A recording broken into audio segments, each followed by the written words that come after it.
Fitness Pro Mentor community, welcome to another episode of the podcast. Glenn and I are your hosts today, and we're extremely excited because, as you know, Fitness Pro Mentors is devoted to helping you grow your personal training business, really enhance the value of your company. And today, we're going to be talking about how you can enhance the value within your business, grow your client list, but truthfully, without spending a dime. It's extremely simple, and Glenn has some incredible ideas for you. But first, Glenn, how are you doing today? I am wonderful, Brandon. How are you doing today? I am good. I'm excited. As you know, we are getting a new gym machine today. We're getting a really rare machine by Nautilus, the rotary shoulder, which I have not seen. It's got chain drives in it. It's got unique cams, really solid path of motion. I'm excited. Yeah, I'm very excited too. I think shoulder external internal rotation is, quick sidebar, one of the exercises that aggravates me the most, because I see people do they're holding the dumbbell like they're about to do a curl, like a hammer curl, but their arms just turning in and out, and you're like, this doesn't make any sense. And maybe you're doing something that I'm not aware of to train your bicep and shoulder flexors, but I don't think this is doing what you think it's doing. And so, yeah, and anything that you can get a high level of support in around the shoulders, where it's a very, people say it's a ball and socket, but it's more like a ball in a seal's nose. Any high level stability you can get for people to work on that joint, I'm a fan of. Yeah, I mean, truthfully, internal and external rotation are not, listen, nerdy note, not the most fantastic ranges to improve shoulder stability and work on rotator cuff like most people advertise. However, they are ranges you have accessible to you, and if you can strengthen them, why not? The thing I'm excited about with Arthur Jones's nerdy strength curve obsession was that we know that it's going to have a high level of support, like you said. We also know that it's going to drop off and get heavier at end range positions, and it's going to be really unique. So stay tuned. Check out our social media, because we'll definitely be doing a little video about that. But today, way more importantly, we're going to talk about growing your business. Today, we're going to talk about something that Glenn brought up, which I think is a brilliant subject. We've talked about it spaced out over the years, but here's a nice, concise, packed episode of how to grow your business through value. Where would you like to start? The idea of this podcast came to me because I've been doing a lot more research and reading on business recently. I'm a big believer in taking a lot of different advice and information in and then see where the similarities are, because every business person has different advice. And one of the things you see consistently across the board, almost bar none, is it's all about giving value, and giving value. And I used to be of the opinion that we should be protecting a lot of our assets and information as much as we can, because it's valuable. And it is. But the reality of the market that we're in now is that everything is available online for free on YouTube or social media, or other people are giving away ebooks for lead magnets, kind of like we've suggested in this program. All the information that anyone ever knows is already out there in the universe. And your intellectual property and what you do is really how you package it, how you communicate it, how you run your business, small things like this. And so it really makes sense for us to discuss today, how do we give as much value as we can without spending a dime? Especially if you're starting out, you might not have a lot of capital to invest in marketing or other things. Maybe you just got to get better at your craft, or you've been in business for a few years and you're not really sure why you're not moving people forward. I think giving more value for a multitude of different reasons is going to be really beneficial. Should I keep going here? Yes. You keep going? And I kind of look at it in like one of two ways. You can give value to leads right now who are not already working with you or giving you money for your time or your product or your services. And if you give more value to your leads, you're warming them up to become clients sooner, quicker, move them from a colder lead to a warmer lead, and a warmer lead to a hotter lead. Value pieces like this to these leads also are things that just give them solutions to their problems, and maybe already helping these people, which feels great as well. And they're going to tell their friend about it. But the other side of this coin as well is giving value to your existing clients and customers. And we often talk about trying to get busier, which is, if you're not making enough money, should be your number one focus. But the other half of that too is retention. And there's so many different ways you can give value to your current clients. And the way I look at this equation is right now, actually Brandon's actually showcased this in the mentorship we've talked about in the podcast. If your service is giving people more value than they're paying for, they're going to continue working with you. But the second your service drops in their perception below the value of which they're paying, they're out the door. It's really just a matter of time until that package runs out, or if you're a la carte, they're gone next week. Even equal to. Even it's equal to. Yeah. It has to be above average to maintain that year. 100%. 100%. And there's all these different ways that you can give value to your current clientele to help show them, this is a very valuable service. And even if it doesn't look like you give them necessarily like different or better machines or anything like that, there's still ways to build tremendous value inside your business without having to spend a dime. So we're going to talk about these two things today. There's two ways I like to think about it really fast. And one is personalized value, and then one is what I would call like general value. And the thing is, I know that Glenn does this, and many of our students doing this, is if you have a client in front of you and they have a problem that needs to be solved or a family member, you can spend some time creating a customized solution for them, like sending a custom video to them to pass along to their cohorts, whoever it may be. This personalized value, it could be when they refer a client, giving them a personalized gift. Like many of us, I know I saw Glenn just do this the other day. Like all this stuff works really well, and it's personalized value. The one thing that we do in our mentorship, and in case you don't know this, every month we provide content, email copy, and an educational booklet, very small, with some exercises that have a very deliberate focus. And we've got so many of these things, and we have a ton of these printed downstairs. And the thing I saw even just last week in two scenarios is that we have these booklets that we've made from a year ago that we haven't actually advertised at all, sciatica and a hip one. And one of my clients was struggling with a little bit of hip discomfort. She grabbed the booklet. She goes, "This is so helpful." And so it was just that little extra value by having this thing available to them. Second, another person, their mother is 94 years old and has a couple problems. They grabbed the sciatica book. They said, which exercise would be good for her? I'm like, listen, these two are low risk. This one I would be careful of. Pass it along and let me know if I can help out. It's unlikely the 94-year-old is going to come here. But the thing is that family, this husband and wife that come here, now see me as another level, this whole place as a level of educational value, and we're actually helping their family by not even trying. And so if you can help an entire family, that value, it goes extremely far. Yeah, so there's a lot of different things that we could be doing, and I think this is where we're going to spend the bulk of our time to help increase the value of what you do. We've talked about just now, Brandon brought this idea of ebooks, and it might start slower because you got to spend time creating it every month. However, once you amass a huge library, it's actually very impressive. The fact that we have 15 different ebooks lined up outside our gym downstairs, when people walk in for the first time, they're actually kind of blown away and surprised by the kind of content that we have. It really elevates us and helps actually distinguish us from our competitors. I can guarantee you, I don't think any other gyms are doing that, at least not that I've seen in our area, and I've been dipping into a couple of them. One of the things, a lot of this intellectual property that you create, whether it's ebooks or podcasts, social media, whatever that is, that's all just giving the information away of education. It's education, and trying to help us, a specific problem. So one of the things that we do, and you're engaged in it right now if you're listening to this, is we have this podcast. And we do this podcast every other week for 20 minutes to half an hour. And we put it out into the world, and it goes up on YouTube. And we get people into the mentorship just from listening to the podcast. They hear it long enough, they like it, and then they come work with us. And it's really not a ton of work. Brandon gets everything set up here. We discuss for a few minutes before the show which topic we're going to do today. We brainstorm back and forth a little bit. We record it, and the time it takes me to actually upload it is about 5 or 10 minutes. And I'll be honest with you, we don't even we don't get too much traction off the social media per se, but it's just the people that end up getting in front of this podcast and seeing, hearing it, like our personalities. And the reason a lot of this works is for a couple different reasons. Robert Cialdini wrote this book, I believe it's called Influence, the Art of Persuasion, and he talks about the 6 big categories that are involved in influencing people.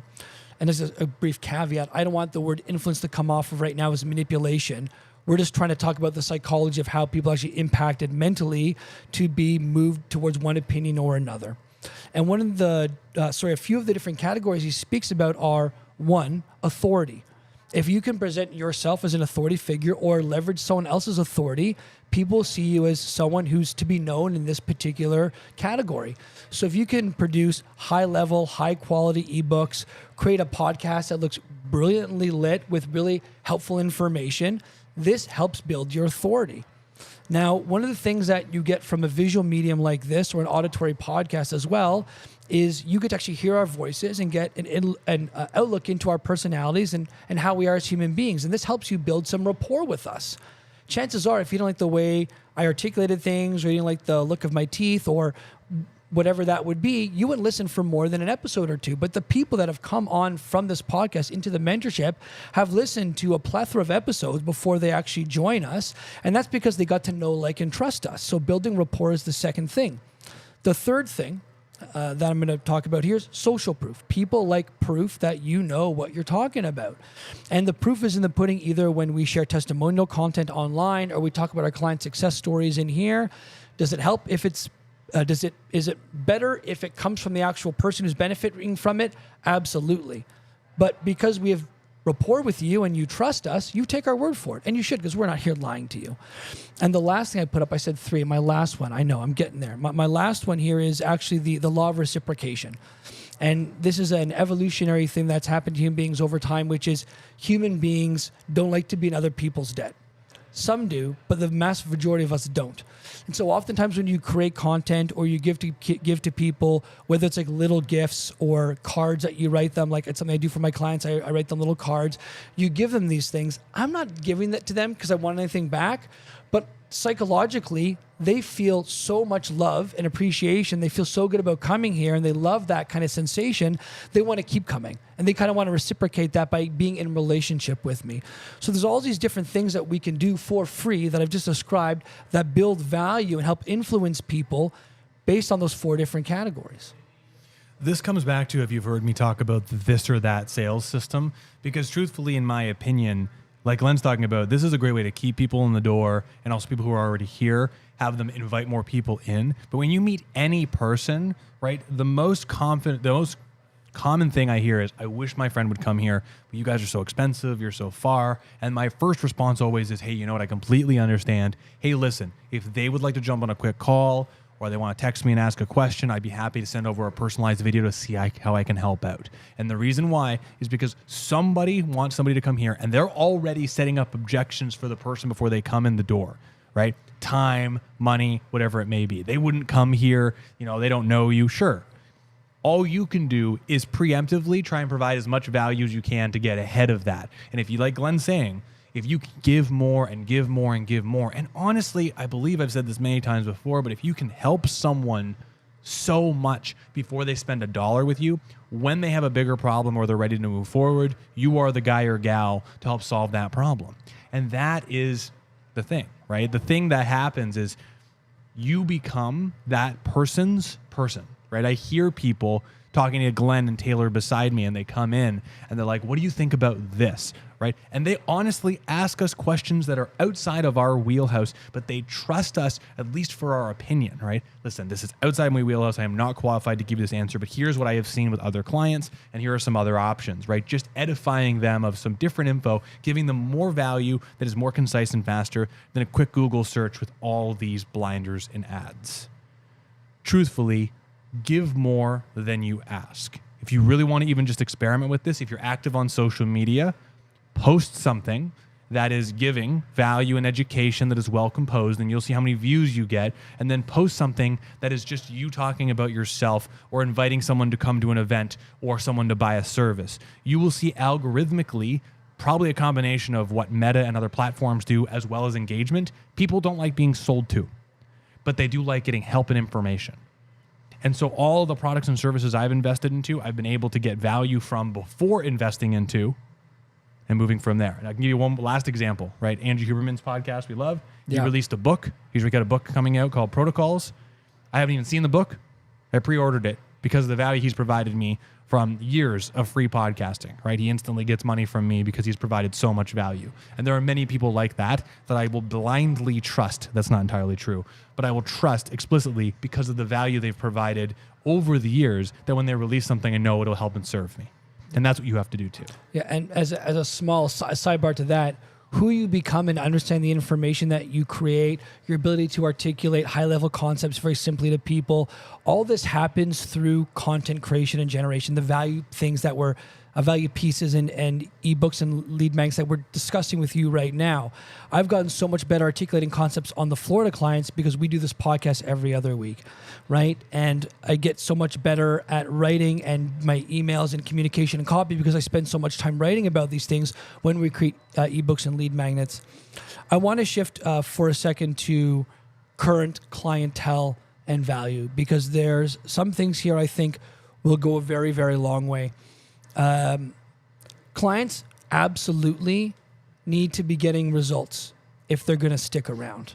And Brandon's got a really great visual of this where client retention is really about the results and the experience being way more valuable than the amount of money that they're putting in and the time that it takes to do all this stuff. Quickly, Tom Purvis, not Sorry. me. I would love to make sure it's Tom Purvisism from the Missing Link course from over a decade ago. But yes, very valuable. My apologies, Tom. My apologies, Brandon. That's a higher level way of thinking about it. Obviously, it means that you have to do both things very well.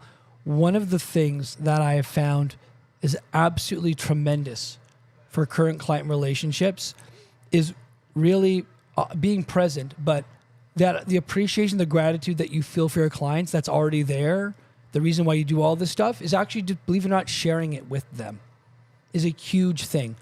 And we're not sharing, I'm not telling you to share in the terms of like, if I don't share, I'm not overly abundant and gracious with this person, they're going to leave me.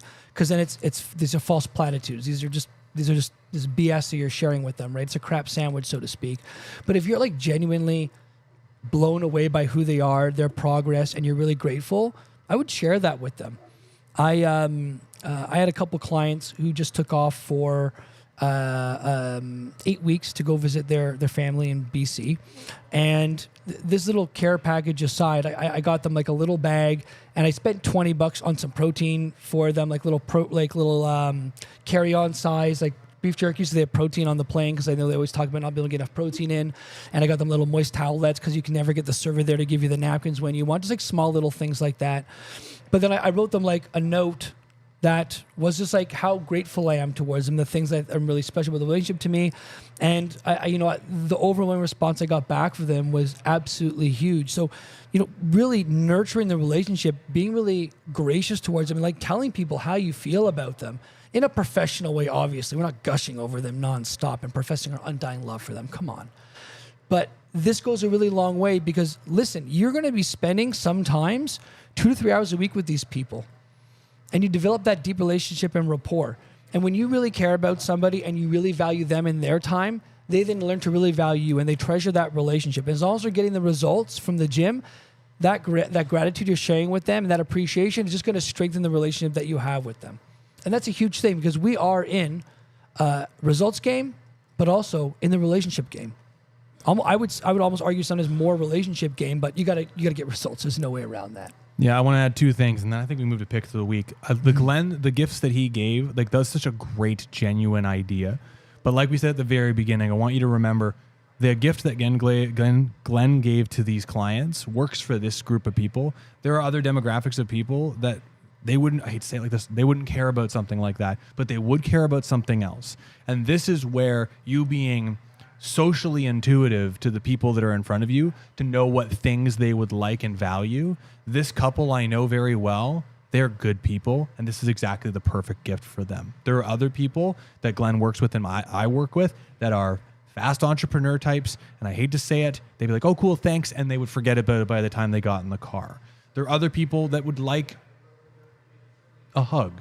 You know what I mean? Like, there's just, it really depends on the individual. So play that game like kind of close to your chest and see who's in front of you, but absolutely do those things, because it all goes very far. I can give you an example. So I've got quickly, and this is just, I've already said this, but I have a type A entrepreneurial guy that does not care about anything like, nice notes or anything like that. But he has a friend that is close to playing into a professional sport league and had a bit of an issue. And he said, hey, and he's very close with him. He said, what would you do for shin splints? And I sent this 5-minute long video to him about shin splints, and I helped to solve his close friend's problem, and he really valued that. Like that, he came and he was like, I really appreciate it. He never says anything sentimental, but he said something sentimental to me from that. Just an example of like what works for different people. The last thing I do want to say to the relationship results thing, I completely agree with Glenn on the relationship thing, but I will say for someone, I spent nearly close to a decade of my career focusing on results and mechanics.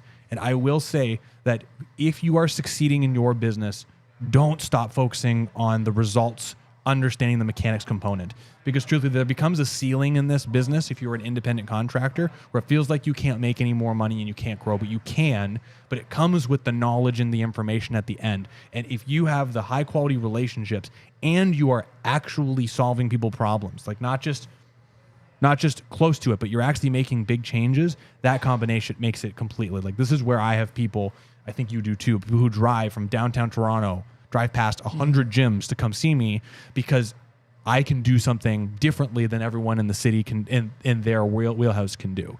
And that it becomes a very powerful thing. So I think the relationships and the results things, you can grow a really successful business off of relationships. Like Glenn said, this is true. But if you want to take the science-based business further, it's got to be a 50-50 thing. You got to be really good with humans, really good. And you got to be really good with the mechanics stuff and constantly be learning. Yeah, you can't solve high-level problems in any field without understanding the mechanics of the thing, whether it's engineering and flying a rocket to space or a human body, right? And the good thing about this, it doesn't have to be that hard. It's easy to go, okay, I need to put 10 hours a week. No. What I'm saying is, if you've got a client in front of you and they have spondylolisthesis, they have a rotator cuff issue, can you examine the mechanics of an internal and external rotation machine that's arriving in 30 minutes and see, do you understand the mechanics of this machine in a 20-minute study session as it relates to your client? Can you also see how it doesn't work? And that 20-minute study session extends to all people with the same shoulder problem. And there's a lot of similarities with orthopedic issues that people are coming in with. Anyway, this is fun. This was fun. Glenn, what's your pick of the week? My pick of the week is going to be a process of creating an ebook. Really, really simple stuff here. You know something that is going to benefit your clients or people that you want to be your clients. You already have that information in your brain. You go to canva.com. They have a lot of free tools that you can use. You search up in the templates, ebook or lead magnet. You search both those things. You will find hundreds of 3 to 5 page templates of ebooks and lead magnets. You pick one that resonates with your business. You change the color scheme. You write 3 pages of copy. Secrets. 3 things that are going to solve a problem that your particular client demographic has. First page of this 5-page thing is going to be a title page with an image of an ideal client doing exercise with or without you, but they look happy, and the name of the ebook. Pages 2, 3, and 4 are the secrets of solving that problem. Page 5 is a little bit small thing about you and where you're from with your contact information, and you then save that PDF. Really, really simple and straightforward. Does getting Canva take a little bit of time to get used to? Sure does. Just a small little bit, but it's really, really simple and intuitive. And if you follow this process, you will have an actual beautiful ebook. And this is something that anyone can do. And I suggest if you don't have a lot of clients, you go and start doing this at least once a month, because it's a great way to blow the minds of some people for all the different reasons we've talked about in this podcast today. Beautiful. My pick of the week is Dr. Gabrielle Leon, I think her last name is. I'm really excited that in the podcast nerdy space that exercise education is kind of becoming in the forefront. Muscle health is becoming to the forefront. And so Andy Galpin's released a new podcast called Perform. It's amazing. There's only 2 episodes, but thus far, amazing. Dr. Gabrielle Leon is the most recent episode on the Andrew Huberman podcast, but she has her own book. She's all about muscle and nutrition for longevity, but she has a major bias to the kind of Lane Norton protein synthesis and muscle. There's some really incredible information just around muscle. Like, truthfully, if you are in the nerdy RTS, MSS, MAT style world, she shares information that takes what you know a little bit further, but ultimately not the same level of specificity of muscle mechanics that we have. So it's very cool information to stack on what you have that helps to really promote and support the idea of being more muscle bound in a healthy, strategic way as we get older. So I really encourage you to check it out. There are tons of free resources of her on YouTube. Definitely check it out, like free, and then you can buy her book if you think there's value there. And if not, that's fine. Yeah, I would really give the Perform Andy Galpin one to listen. Even if you know a lot about muscles, you will learn some stuff. And actually, one of the great things about both the Huberman podcast and the Perform podcast is that the information you get are like these great bite-sized pieces that help give you more information to train your clients, but also it's great educational content for clients. Yeah. Some of the things that you can I've already listened to and share with clients has been really helpful for them to understand their bodies. So if you're the kind of person where it's like, I know I should be educating my clients more, I'm never really sure what to say, go listen to these first 2 episodes of the Perform podcast. You'll have no shortage of information to share with your clients for the next month, for sure. Everyone, thank you so much for being here. This is a lot of fun. Listen, as always, if you're in the personal training space and you want to scale your business, your organic business, Fitness Pro Mentors is for you. We love helping trainers like you. But ultimately, thanks so much for being here. Provide value. We'll see everybody real soon. Take care, everybody.